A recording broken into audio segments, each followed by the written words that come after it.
Troisième différence se trouve autour de la tête de nos notables. Est-ce que vous remarquez quelque chose?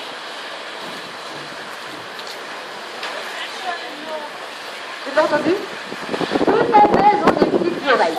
Elles ont des pavillons externes. Donc ça se voit bien chez Vasco, hein. On dit souvent que ça lui fait une tête de Shrek parce que ça dépasse, ça peut décoller. Les otaries ont des pavillons externes, alors que le phoque, lui, a deux petits trous comme chez le dauphin.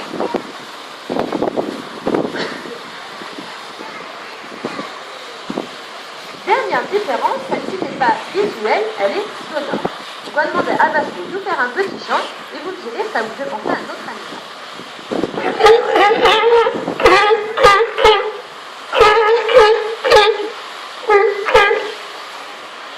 Alors?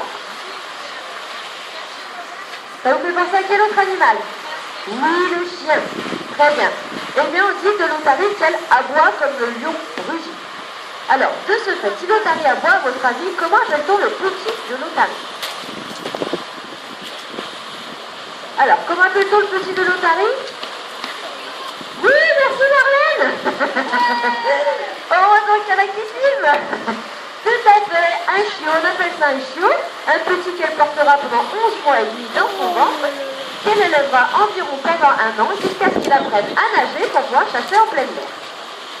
Donc pour résumer, pour être une otarie, on doit avoir deux grandes nageoires, les dents noires, les oreilles, et on doit aboyer. Voilà, maintenant il ne faut plus vous tromper. Quand vous verrez tout ça, c'est une otarie. C'est pas un phoque.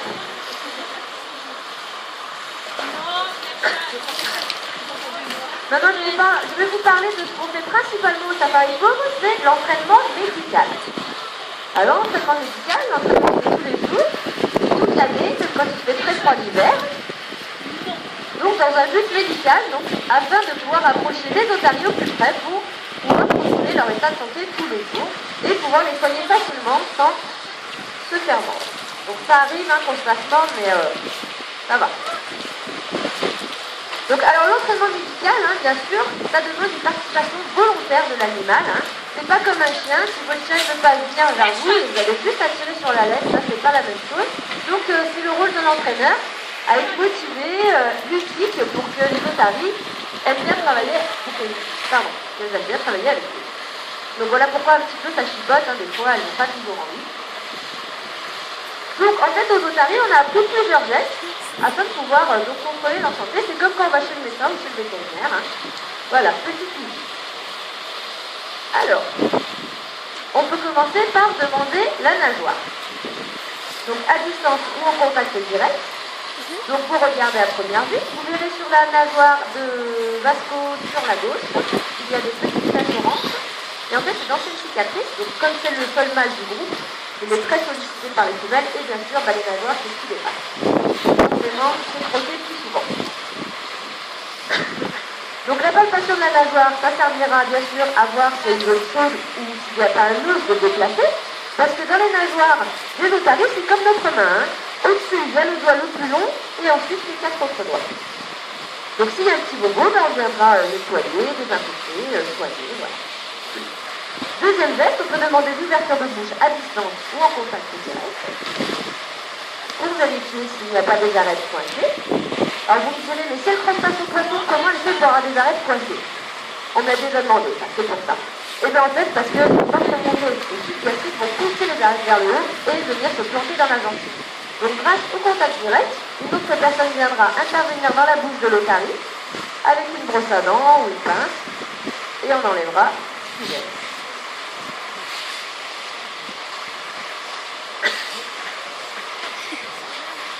Autre geste très très important, celui des yeux. Alors les yeux chez les otaries, c'est un outil très très important, pas en captivité bien sûr, mais dans la nature c'est un outil de chasse. C'est grâce à ça qu'elles peuvent très très bien chasser en pleine mer. Donc en fait ici on leur a appris à pouvoir soigner les yeux avec ce geste-là. Donc on a appris à l'otarie à garder l'œil ouvert malgré qu'il y ait un doigt au-dessus. Alors vous essayerez avec votre chien chez vous, si vous en avez un, c'est pas évident. Même pour nous, hein, parfois quand on met des gouttes, il y a peu sur l'œil ouvert. Hein. Donc on va venir placer le doigt au-dessus de l'œil Petit à petit, remplacer le doigt par une fiole d'eau, puis une fiole de collier pour venir soigner les yeux des otaries. Alors, c'est très très important qu'on puisse les soigner parce qu'en fait, comme dans beaucoup de parcs, on a de grandes baies vitrées comme ça. Alors, c'est très joli pour voir les otaries évoluer, mais c'est pas forcément très très bon pour leurs yeux. Ça fait des réverbérations du soleil et donc ça crée des lumières dans les yeux. Donc, c'est grâce à ce geste-là qu'on va pouvoir venir soigner les yeux des otaries et pouvoir les contrôler très très souvent. Autre geste, on va demander la prise de sang. Alors, la prise de sang, c'est très important aussi chez l'otarie, hein, comme chez beaucoup d'animaux et comme chez nous aussi. Ça arrive régulièrement qu'on doit faire une prise de sang, c'est pareil chez les otaries. Donc, on va leur demander de se coucher. Donc, pour les gros spécimens, quand je parle de gros spécimens, c'est de jusqu'à 400 kg. Nous, le plus gros, hein, c'est 113 kg, donc c'est pas très très gros, hein, il reste quand même assez fin. Donc pour les gros spécimens, on viendra plutôt piquer dans la nageoire arrière. Vous voyez, il y a 5 doigts à l'arrière, reliés par une petite membrane. Dans la membrane, il y a des seins, des vaisseaux sanguins, et c'est là qu'on viendra prélever le sang. Pour les gros spécimens. Je vais vous expliquer pourquoi. Parce que si on devait le piquer ailleurs sur le corps, on ne pourrait pas passer l'aiguille tout simplement parce que la couche de graisse serait trop épaisse. Alors donc, chez les petits spécimens, on viendra plutôt piquer à la pointe de la hanche, près de la colonne vertébrale. Donc là, c'est le vétérinaire qui fait un petit calcul, hein, pour pas piquer n'importe où.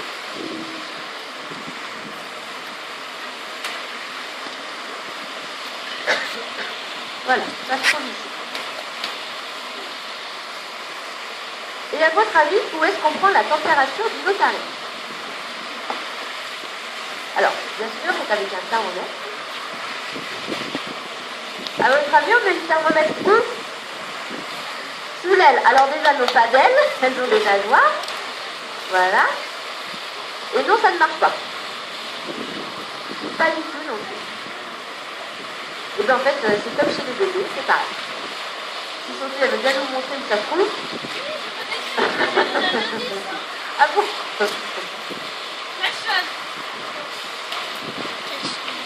Voilà, tout simplement à cet endroit-là, comme chez les bébés. Voilà. Donc on a appris aux otaries aussi à souffler sur commande. Alors, c'est pas une chose aisée hein, qu'on a appris comme ça, c'est pas quelque chose qu'on a appris à l'otarie volontairement, c'est plutôt quelque chose qu'on a appris sur le fait et qu'on a mis en conditionnement.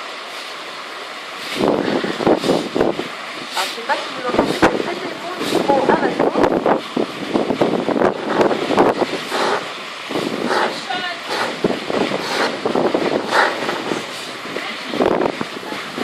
Voilà, il y a un petit peu de vent, hein, on a un petit peu mal en temps. Je vais le faire mieux, comme ça vous verrez bien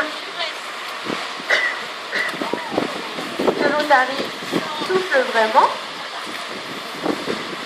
Donc en fait, l'otarie a une respiration volontaire contrôlée, hein, elle fait de marquer quand elle rentre dans l'eau, hein, elle ne respire pas de l'eau. Elle est comme nous, elle est obligée de remonter à la surface pour pouvoir respirer.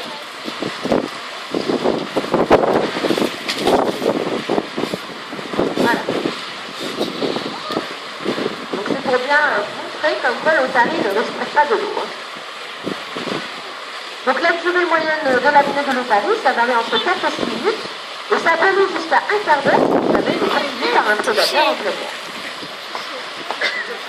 Donc à quoi se sert le souffle sur commande? Et bien déjà, c'est soit pour récupérer un son, pour pouvoir l'analyser, ou bien pour pouvoir amplifier les sons des poumons si on a besoin d'écouter, parce que comme il y a une très très grosse couche de graisse sur leur corps, si on met le stéthoscope comme ça, on ne va pas forcément entendre. Donc on va demander à l'otarie de souffler et ça va amplifier le son.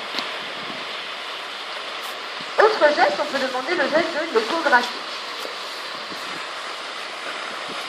Alors on le fait très bien sur terre, hein, principalement sur terre, hein, on montre dans l'eau.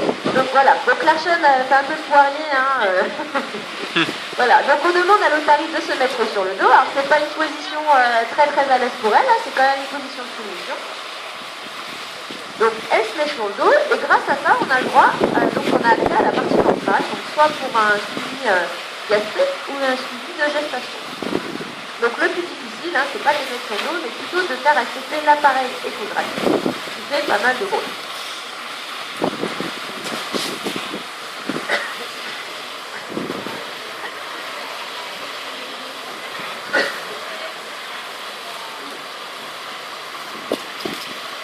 l'entraînement médical. Maintenant, je vais vous parler un petit peu d'un autre sujet, les prédateurs des otaries. Est-ce que vous connaissez le premier prédateur naturel de l'otarie? Aucun. Tout à fait, c'est l'orque. Un deuxième aussi. Très bien, requin-tigre, requin-corail, requin-blanc sont les prédateurs naturels des otaries.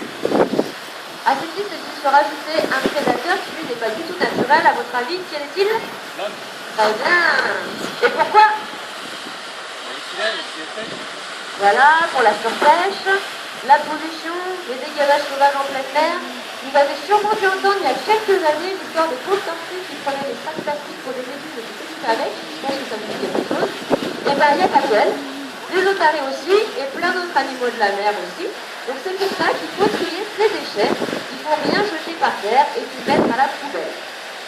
Voilà, c'est un petit peu le message qu'on essaye de faire passer ici. Hein.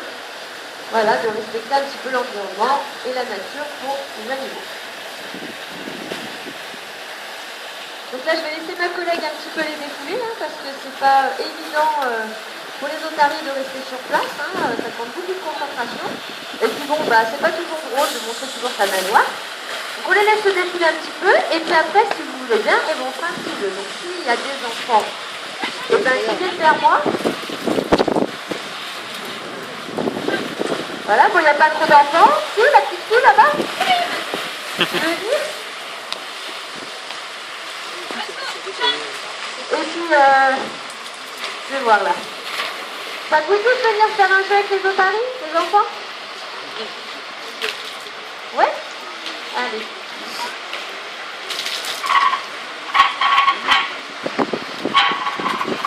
Descends, Morgane. Voilà.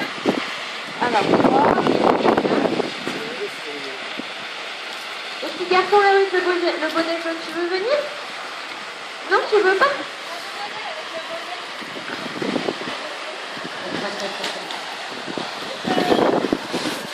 Bon alors il veut pas, alors vite, ça je t'ai vu. Tu veux pas venir?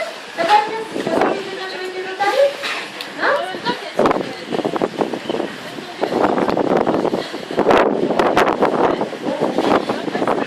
Allez, il y a un adulte qui se propose. Allez.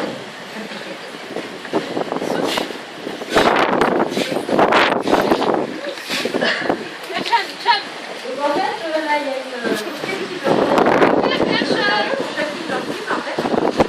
chacun va prendre une cible.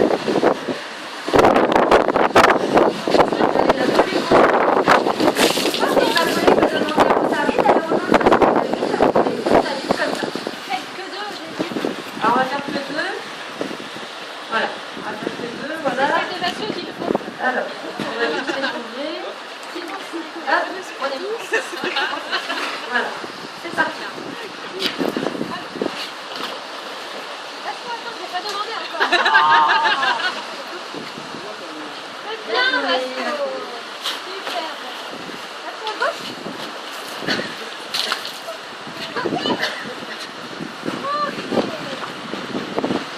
Alors ça demande bien sûr aussi un entraînement, hein.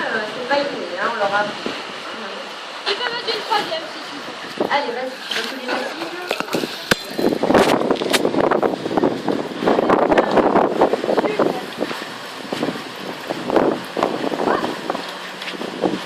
Ok.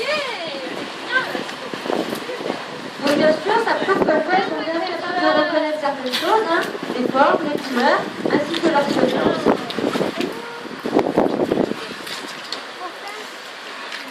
Let's go, go. Oui.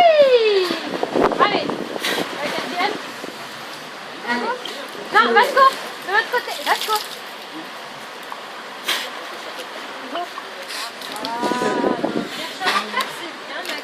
Let's go, go. T'as pas vu passer quelque chose. Oui. Allez, on est prise de place. Hop, je prends ma cible, je prends un petit peu à gauche.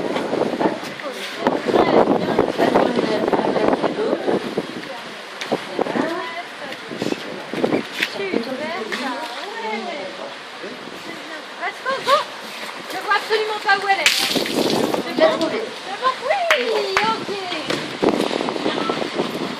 Un dernier coup, ce sera bon. Non, je préfère aller. Je trouve modèle. Non. Hop. Ok. Voilà, c'est fini pour le petit jeu. Merci aux participants. Action, jump.